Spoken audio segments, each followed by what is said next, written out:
All right, Miss Mitchell, thank you for joining me.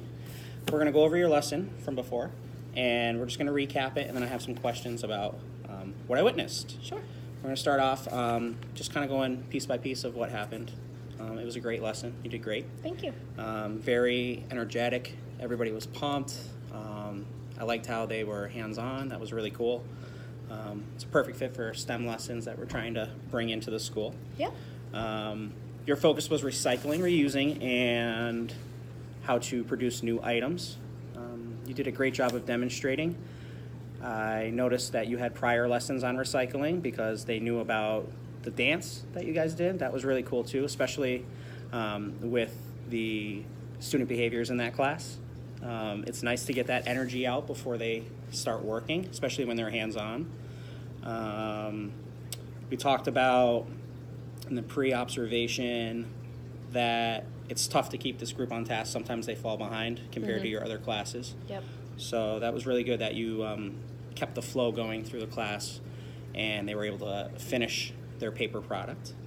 Some of the statements you made, recycling is when you take something old and make it new. That was really cool. That was a very basic, easy way for them to understand that. You reflected on your prior lesson, allowing the students to answer, which was really good. Let's see. Went through the dance, and then your transitions were awesome. They were on point, really quick. They went from over by the whiteboard, back to the rug, back to the tables.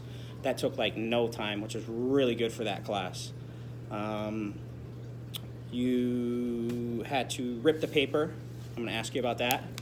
Okay. And then you had one friend who was on the corner over there that kept balling it up and doing big piles of paper instead of doing small, and you kept on that student and you kept reinforcing that you wanted small pieces, and that was really good that he eventually got it. Sometimes I know it takes him a while to get to that point, and you did a great job of not getting frustrated and reiterating yourself, so that's really good.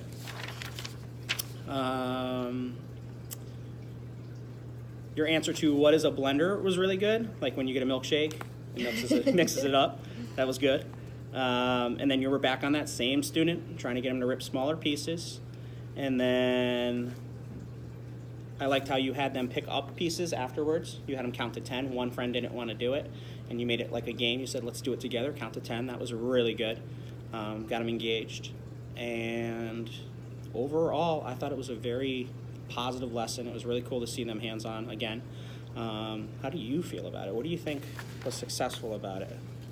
I think it was great. I think that the kids are excited. I actually had a parent mention to me that their child was super excited this week, and how are we going to make paper, and what are we going to use, and they were having conversations at home. So without me even making any attempt to contact parents or them to know what we were doing this week, the kids were going home and telling them, which I think is awesome, because most kids go home and say, what'd you do today? Right. Nothing. Right.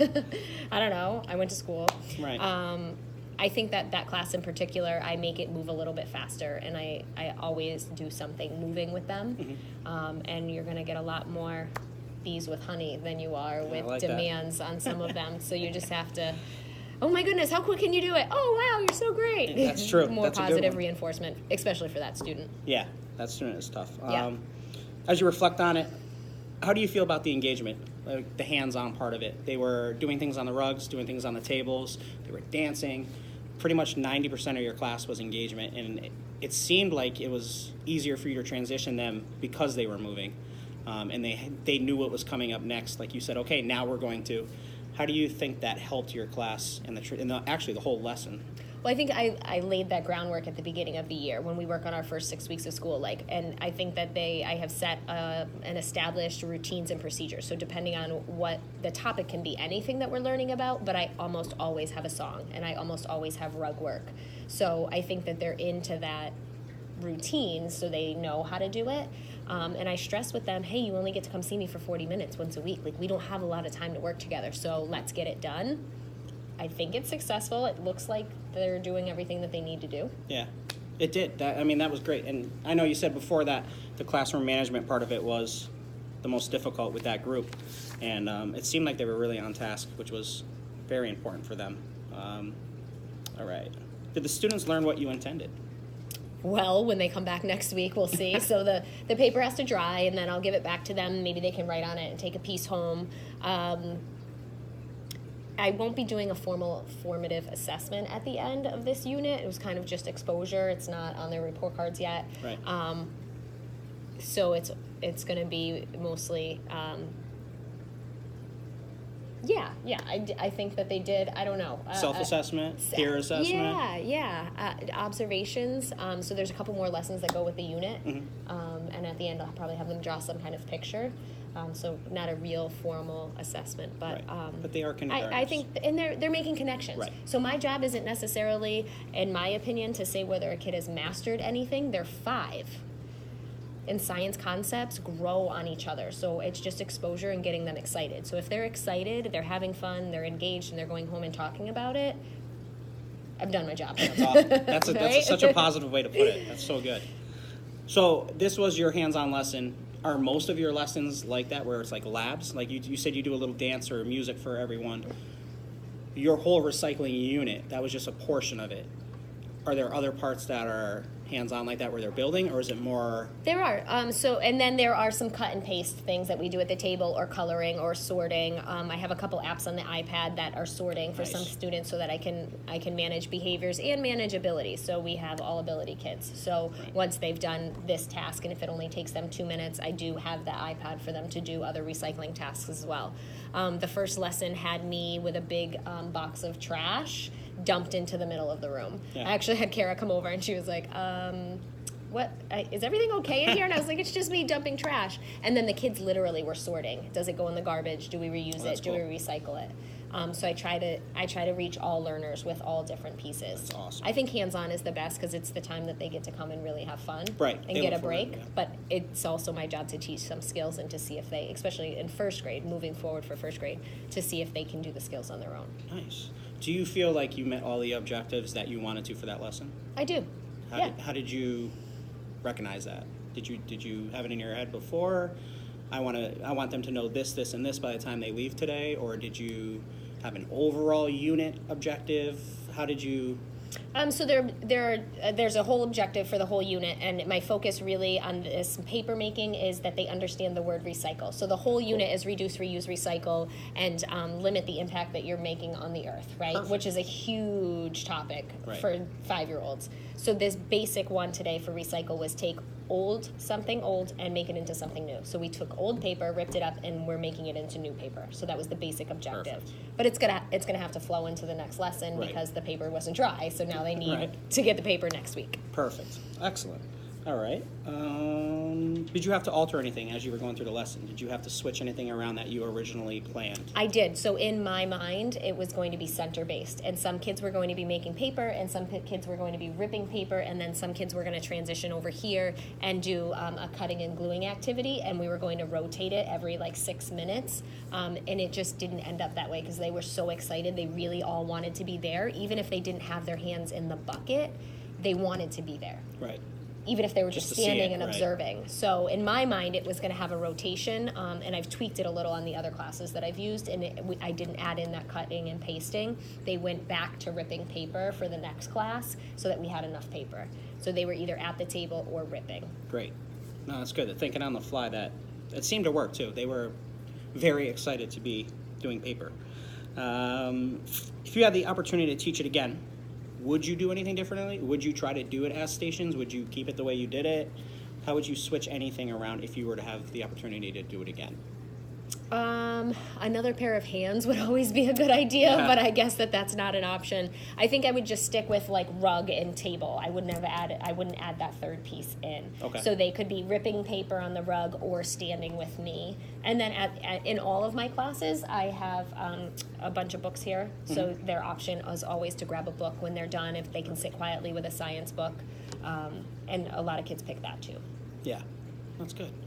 We're running out of time though. I feel like there's, in the 40-minute block, it's a lot to fit in, and we could carry over, we could go further, we could keep them engaged. Some kids were staying and would want to do it again. So that time constraint is tough. It is, because I frustrating. wanted every kid to be able to do each part, to rip, to sort, to to put the sponge on top and then to flip it over and then take a look at it and see, spend more than 30 seconds. Like, okay, here, I flipped it over. Okay, you go now. Now Right. it's your turn. You go now. Now it's your turn. So if I had the luxury of time, I would explain it a little bit more, and they would get to stay and actually see it, and each kid would get to do each thing. That didn't happen. Some Right. kids sponged, some kids flipped, some kids didn't want to touch at all, which is fine too, as long as they were watching. Right. No, that makes sense. That's good.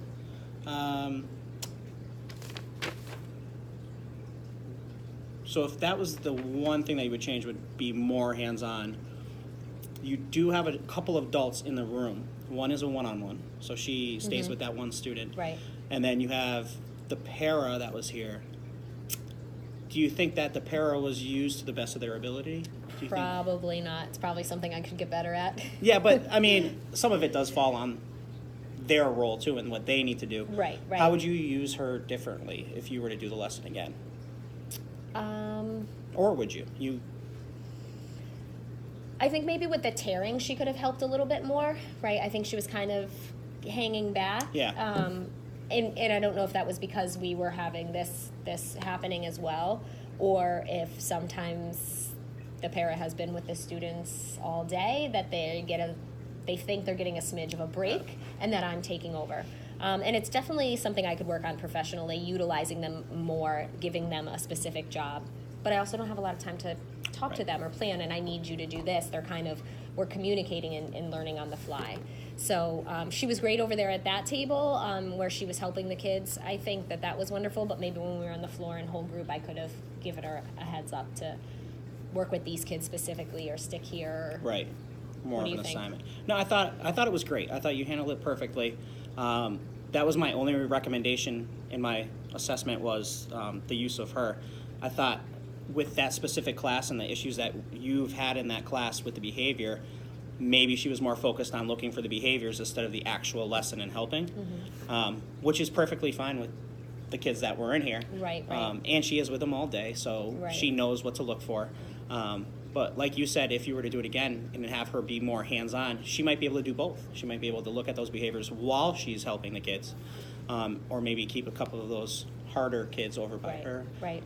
Sometimes I've noticed, or I've had the experience that I'll take the one or two harder kids and give them the 6 loveys that they don't maybe necessarily have time to focus on in the classroom. So you flip it on I it. do, Oh, because that's really good. then they're getting a break, Right. so to speak, because I'm only seeing these kids once a week, and then I'll take those kids and use whatever tools. Is that why you had that one friend next to you? Yeah, Oh. that's why I use those tools in my pocket and just try to flip flop it, because then the student is getting attention from a different adult in a different way, That's a great which could be point. positive. That's awesome. It's not always roses, but No, but I mean, it's something different to approach it as. Sometimes you got to mix it up. That is perfect. Anything else that you want to say about the lesson or? No, I think it went really well. I think that the kids knew what was happening. I think they were engaged. What's the next step? So the next step is they're going to come in next week. Hopefully the paper's going to be nice and dry, and I'm going to experiment a little. This is my first time teaching this, so I don't know what's going to work best writing on it, if it's Right. going to be a marker or a pencil or a crayon or whatever, and I'm going to let them draw and write on the paper. And then we'll do, if we have enough time, we'll do the song again. We'll do a sorting, reduce, reuse, recycle, cutting, and gluing, and then I'll send all of it home together as like the end of the Nice. unit. So they did 2 other things before that. So they get to bring stuff 2 home. other, so they'll bring like the 3 or 4 pieces of work home with a piece of paper. And I was just planning on writing up a little something for parents and sending that home, so That's they knew perfect. what the whole packet looks like. So then you hit your parent engagement standard. Yes, Standard I 2. did. Perfect. Yes, I did. Because I don't get to engage with parents very often at all, being a Right. specials teacher. Right. That's perfect. Thank you so much. You're All right. welcome. Well, I appreciate you sitting down with me and allowing me to observe you. You're It was welcome. great. I thought it was an awesome lesson, and the paper came out great. Thanks. And I look forward to seeing what happens next. Sure. Thank you. You're welcome. Thank you.